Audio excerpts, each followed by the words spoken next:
এনটিপিসিতে আসা বিগত বছরের কিছু প্রশ্ন নিয়ে এই ভিডিওতে আলোচনা করব। চলো শুরু করা যাক। 12,000 টাকা চক্রবৃদ্ধি সুদে 5 বছরে দ্বিগুণ হয়, 15 বছর শেষে এটি কত হবে? এখানে বোঝার চেষ্টা করো, চক্রবৃদ্ধি সুদের কথা বলেছে আর বলেছে 5 বছরে দ্বিগুণ হয়। 5 বছরে যদি দ্বিগুণ হয় সেক্ষেত্রে 15 বছর শেষে কত হবে? তাহলে এখানে 5-এর সাথে যদি আমি 3 গুণ করি তাহলে এই পারে আমাকে 2-এর কিউব করতে হবে। বুঝতে পারছো, এখানে যেটা গুণ হয় না সেটা এখানে কিউবে যায়। তাহলে এখানে এটা কত গুণ হবে? 8 গুণ হবে। বুঝতে পারছো, 15 বছর শেষে কত হবে? এটা 8 গুণ হবে। তাহলে এখানে 12,000 টাকার 8 গুণ করে নেব। যদি আমি 12,000 টাকার 8 গুণ করে নিই সেক্ষেত্রে আমাদের অ্যান্সার চলে আসবে। তাহলে কত হচ্ছে? 8 × 12 = 96। এখানে দেখো অপশান ডিতে আছে, অপশান ডি কারেক্ট অ্যান্সার। পরবর্তী প্রশ্ন, দুটি ক্রমিক ধনাত্মক অযুগ্ম পূর্ণ সংখ্যার বর্গের পার্থক্য বলেছে 56। তাহলে ক্রমিক অযুগ্ম সংখ্যাগুলি হলো, এখানে বোঝার চেষ্টা করো, আমি অপশান টেস্ট করব। মানে 15 স্কোয়ার থেকে যদি আমি 13 স্কোয়ার বাদ দিয়ে দিই সেক্ষেত্রে কত থাকছে? 56। আর এখানে দেখো এ স্কোয়ার মাইনাস বি স্কোয়ারের ফর্মুলা ফেলতে পারো, সেক্ষেত্রে কী হয়েছে? এ প্লাস বি হোল ইন্টু এ মাইনাস বি। এখানে যদি দেখো 13 আর 15 দুটোকে যোগ করলে কত হয়ে যাচ্ছে? 28। আর দুটোকে বিয়োগ করলে কত হয়ে যাচ্ছে? 2। মানে 28 দুগুণে 56। দেখো মিলে যাচ্ছে। তাহলে এখানে তোমার অপশান এ কারেক্ট অ্যান্সার হয়ে যাচ্ছে। আর তুমি যদি এটাকে এক্স ধরে করতে চাও সেক্ষেত্রে একটা সংখ্যা ধরে নেবে এক্স, আর একটা সংখ্যা কত হয়ে যাবে? X plus 2। কারণ কি এখানে অযুগ্ম সংখ্যার কথা বলেছে, সেক্ষেত্রে একটা সংখ্যা ধরে নিচ্ছি এক্স প্লাস 2 আর একটা সংখ্যা ধরে নিচ্ছি এক্স। এই দুটো সংখ্যার বর্গের পার্থক্য যদি আমি স্কোয়ার করে পার্থক্য করে বার করি মানে ইজিক্যাল টু দিই সেক্ষেত্রে 56 চলে আসছে। তাহলে এটাকে আমি সলভ করব। X square plus 4x plus 4 minus x square equal to হয়েছে তোমার 56। তাহলে এখানে দেখো এক্স স্কোয়ার কেটে যাচ্ছে, প্লাস মাইনাস আছে। তাহলে এখানে 4x ইজিক্যাল টু হয়ে যাচ্ছে তোমার, এই চারটা যদি ডান দিকে যায় সেক্ষেত্রে কী হয়ে যাবে? 52 হয়ে যাবে। 4 দিয়ে কেটে দাও, 4 13 52। একটা সংখ্যা যদি 13 হয় আর একটা সংখ্যা কত হবে? 13 প্লাস 2। মানে একটা সংখ্যা ধরেছিলাম এক্স আর একটা সংখ্যা ধরেছিলাম কত? এক্স প্লাস 2, সেক্ষেত্রে 15। 13 আর 15 এখানে দেখো অপশান এতে আছে, অপশান এ কারেক্ট অ্যান্সার। পরবর্তী প্রশ্ন, নিম্নের গ্রাফ একটি কাজ করতে যতদিন লাগে তা দেখানো হয়েছে। যদি সৌরভ আর কৃপাল একসাথে কাজ করে তবে কতদিন লাগবে কাজটি শেষ করতে? এখানে দেখো সৌরভ করতে পারে কাজটা 30 দিনে আর কৃপাল করতে পারে তোমার কাজটা 20 দিনে। সৌরভ করতে পারে তোমার 30 দিনে আর কৃপাল করতে পারে তোমার 20 দিনে।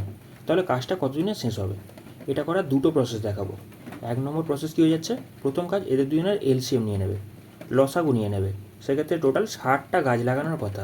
সেক্ষেত্রে সৌরভ 30 দিনে 60টা গাছ লাগায়, তাহলে একদিনে কটা গাছ লাগাবে? 2টো গাছ লাগাবে। এই রকমই কৃপাল 20 দিনে 60টা গাছ লাগায়, তাহলে একদিনে কটা গাছ লাগাবে? 3টে গাছ লাগাবে। এরা দুজনে মিলে একদিনে 5টা গাছ লাগায়। টোটাল 60টা গাছ লাগানোর কথা, একদিনে যদি 5টা করে গাছ লাগায় সেক্ষেত্রে কাজটা কত দিনে কমপ্লিট হবে? কাজটা এখানে 12 দিনে কমপ্লিট হবে। আচ্ছা, এটা করার সেকেন্ড প্রসেস কী হয়ে যাচ্ছে? A B divide by A plus B, এই ফর্মুলায় ফেলে দেবে। সেক্ষেত্রে 20 গুণিত 30 ডিভাইড বাই 20 প্লাস 30 মানে হয়ে যাচ্ছে তোমার 50। তাহলে এখানে যদি 0 0 কেটে দাও, 5 দিয়ে কেটে দাও, 5 4 20, এখানে 3 4 12 দিন সময় নেবে। এখানে দেখো অপশান এ কারেক্ট অ্যান্সার। পরবর্তী প্রশ্ন, দুটি সংখ্যার অনুপাত 2:3। সংখ্যা দুটির সাথে যখন 4 যোগ করা হয় সংখ্যা দুটির অনুপাত হয়ে যায় 7:10। সংখ্যাগুলোর মধ্যে অন্তর কত? এখানে বোঝার চেষ্টা করো, একটা সংখ্যা ধরে নিচ্ছি 2x আর একটা ধরে নিচ্ছি 3x। আর সংখ্যাগুলোর সাথে যখন 4 যোগ করা হয়, ধরো এর সাথেও 4 যোগ করছি, এর সাথেও 4 যোগ করছি, তাদের অনুপাত বলে দিয়েছে 7/10। বুঝতে পারছো? এটাকে সলভ করো, তাহলে তোমাদের মানে মোটামুটি এক্সের ভ্যালু পেয়ে যাবে। এক্ষেত্রে তোমার হয়ে যাচ্ছে 3 সাথে 21x প্লাস 4 সাথে 28 ইজিক্যাল টু 20x প্লাস 4 10 40। সেক্ষেত্রে এই 20xটাকে বাঁ দিকে নিয়ে যাচ্ছি, মানে তোমার এক্স পড়ে থাকছে। আর 28টাকে যদি আমি ডান দিকে নিয়ে যাই সেক্ষেত্রে কত পড়ে থাকবে? 12 পড়ে থাকবে। মানে এক্সের ভ্যালু কত যাচ্ছে? 12। এখানে জিজ্ঞাসা করেছে সংখ্যা দুটির মধ্যে অন্তর কত। একটা সংখ্যা ধরেছিলাম কত? 2x আর একটা ধরেছিলাম 3x। এদের দুজনের মধ্যে অন্তর কত? এক্সের অন্তর, একটা সংখ্যারই অন্তর। সেক্ষেত্রে এক্সের ভ্যালু কত চলে এসছে? 12। আর এইটাই তাহলে অ্যান্সার। এখানে তোমার অপশান এ কারেক্ট অ্যান্সার। পরবর্তী প্রশ্ন, একটা বৃত্ত ত্রিভুজ এবিসি আর বিসি বাহুকে পি বিন্দুতে স্পর্শ করে, এবি এবং এসি বাহুকে বাড়িয়ে কিউ এবং আর স্পর্শ করা হয়, তাহলে এ কিউ এর দৈর্ঘ্য কত? একটা বৃত্ত আছে, বৃত্তর বাইরে থেকে একটা স্পর্শক টানা আছে, ঠিক আছে, এটা বোঝার চেষ্টা করো। এরকম স্পর্শক টানা আছে, মানে এটা একটা ত্রিভুজ, ঠিক আছে, এ বি সি। এই ত্রিভুজটা আছে বেসিক্যালি এ বি বাড়িয়ে কোথায় গেছে, কিউ এর সঙ্গে অ্যাটাচ হয়েছে, আর এখানে এসি বাড়িয়ে এখানে আর এর সঙ্গে অ্যাটাচ হয়েছে। এখানে জিজ্ঞাসা করেছে এ কিউ এর ডিস্ট্যান্স কত। এখানে এ কিউ এর ডিস্ট্যান্স হচ্ছে হাফ ইন্টু পরিসীমা, অর্থাৎ এখানে অপশান এ কারেক্ট অ্যান্সার হবে। বেসিক্যালি এখানে ঘটনাটা কী, এখানে যদি বোঝার চেষ্টা করো, যে কোনো বৃত্তের বাইরে থেকে যদি কোনো স্পর্শক টানা হয়, দুটো স্পর্শকের দৈর্ঘ্য কিন্তু এখানে সেম হয়। এখানে তাহলে এ কিউ যে ডিস্ট্যান্সটা আছে, এ কিউ যে ডিস্ট্যান্সটা আছে, এই ডিস্ট্যান্সটা আর এ আর ডিস্ট্যান্স, এই দুটো ডিস্ট্যান্স সেম। যদি কোনো বৃত্তর বাইরে থেকে স্পর্শক টানা হয়, ওই যে স্পর্শক দুটো ডিস্ট্যান্স কিন্তু সেম হয়। সেক্ষেত্রে দেখো এই যে পয়েন্টটা আছে, এই পয়েন্ট থেকেও তো দুটো স্পর্শক টানা হয়েছে, একটা স্পর্শক টানা হয়েছে, এখানে একটা স্পর্শক আর এইটা একটা স্পর্শক, দুখানা স্পর্শক আছে, বুঝতে পারছো? তার মানে এই ডিস্ট্যান্সটা আর এই ডিস্ট্যান্সটা দুটো ডিস্ট্যান্স সেম, বুঝতে পারছো? আচ্ছা, আরও একটা জিনিস খেয়াল করো, এই বিন্দু থেকে এই পারে স্পর্শক টানা হয়েছে আর এই পারে স্পর্শক টানা হয়েছে, মানে এই ডিস্ট্যান্সটা আর এই ডিস্ট্যান্সটা দুটো ডিস্ট্যান্স সেম। মানে যদি বোঝার চেষ্টা করো, এখানে কি হচ্ছে, এখানে জিনিসটা হচ্ছে তোমার বেসিক্যালি সব কটা ডিস্ট্যান্সই সেম, এই চারটে ডিস্ট্যান্স এখানে সেম হয়ে যাচ্ছে। সেক্ষেত্রে এখানে এই এ কিউ এর ডিস্ট্যান্সটা কী হচ্ছে বেসিক্যালি, এখান থেকে বেসিক্যালি তোমার অর্ধেক হাফ ইন্টু পরিসীমা হয়ে যাচ্ছে, মানে এখানে এই ডিস্ট্যান্সটা প্লাস এই ডিস্ট্যান্সটা হয়ে যাচ্ছে, বুঝতে পারছো? মানে এই যে এই সাইডে বেড়েছিল, এই ডিস্ট্যান্সটা এখানে মেকআপ করে দিচ্ছে, তাহলে এখানে হাফ ইন্টু পরিসীমা হয়ে যাচ্ছে। এখানে তোমার অপশান এ কারেক্ট অ্যান্সার হয়ে যাচ্ছে।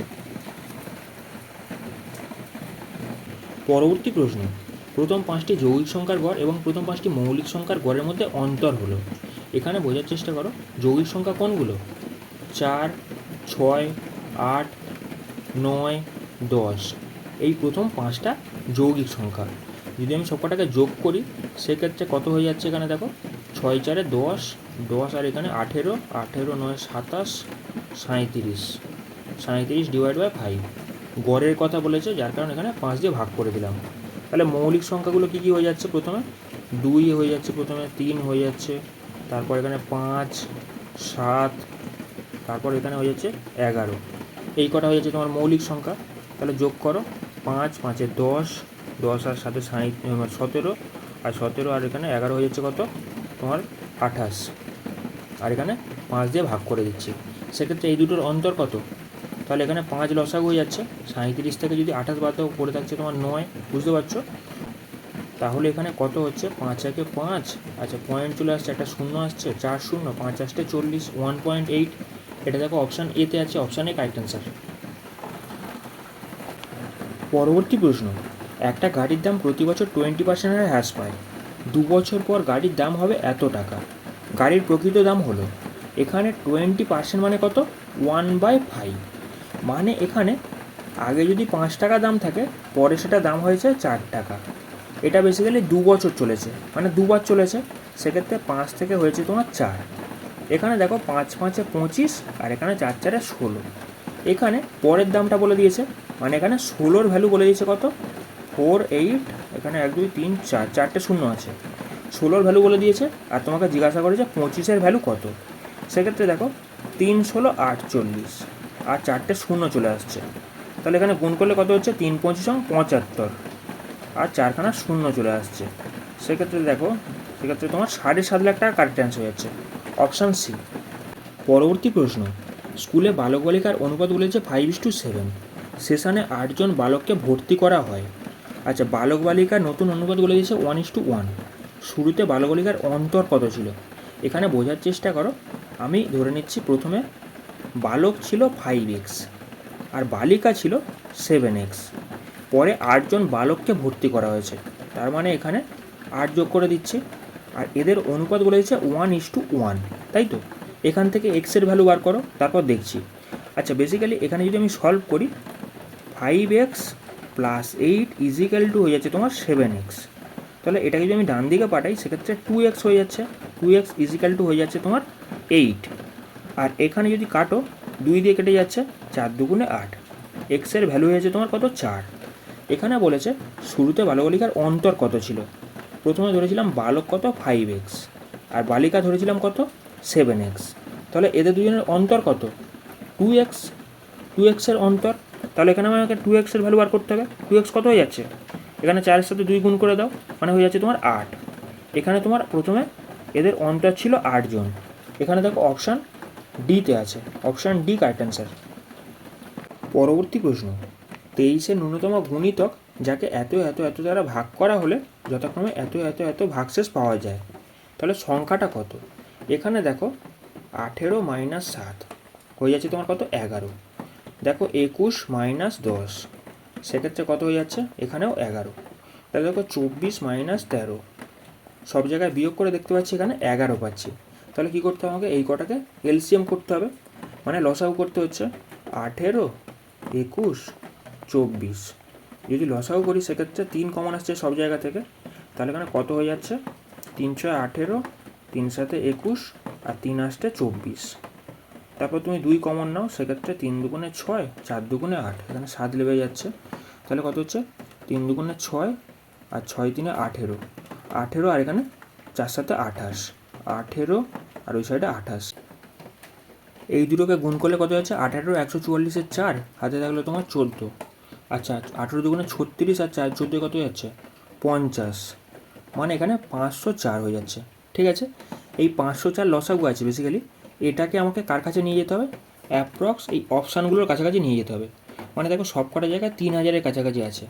তাহলে আমি কি করব, এটাকে 6 দিয়ে গুণ করে দেবো, সেক্ষেত্রে 5 6 30, মানে 3000-এর কাছাকাছি যাচ্ছে। আর এখানে 4 6 24 হয়ে যাচ্ছে, মানে এখানে 3024 হয়ে যাচ্ছে।